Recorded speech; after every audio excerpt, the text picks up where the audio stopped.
The United States, as the world knows, will never start a war.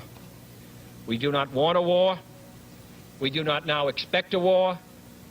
This generation of Americans has already had enough, more than enough, of war and hate and oppression.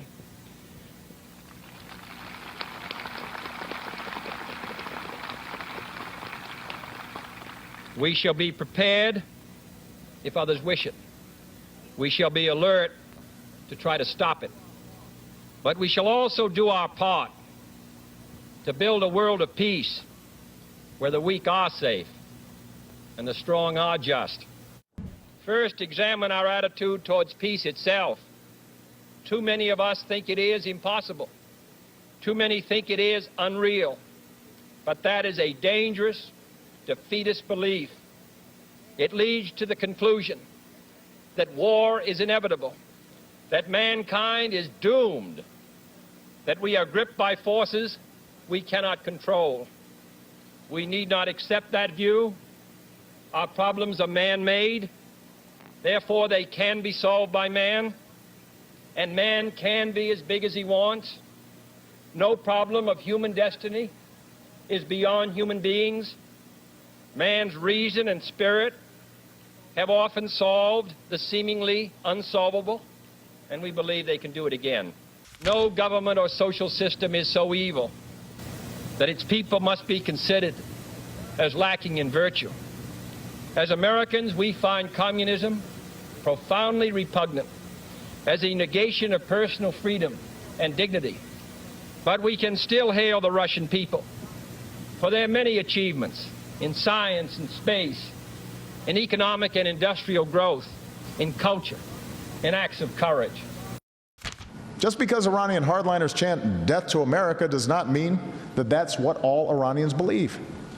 In fact, it's those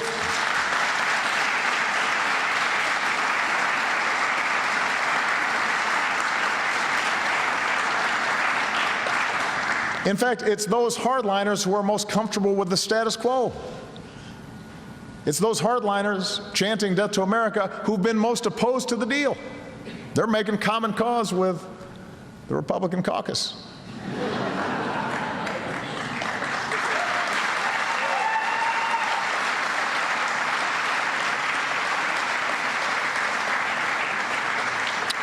The majority of the Iranian people have powerful incentives to urge their government to move in a different, less provocative direction.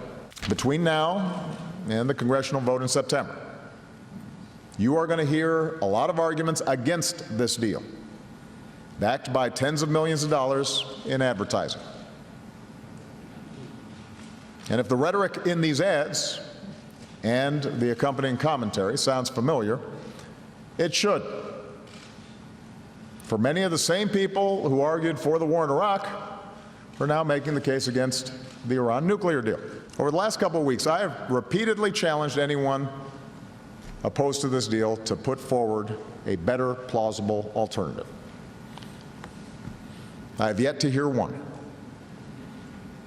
What I've heard instead are the same types of arguments that we heard in the run-up to the Iraq War. Iran cannot be dealt with diplomatically. We can take military strikes without significant consequences. We shouldn't worry about what the rest of the world thinks, because once we act, everyone will fall in line. Tougher talk, more military threats will force Iran into submission. We can get a better deal.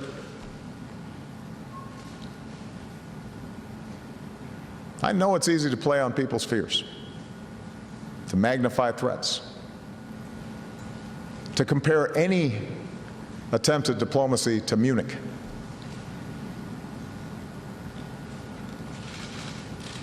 But none of these arguments hold up.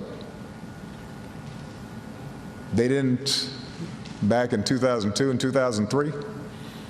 They shouldn't now.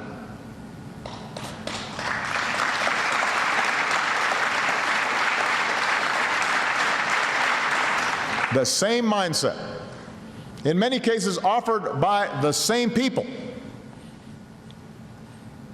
who seem to have no compunction with being repeatedly wrong.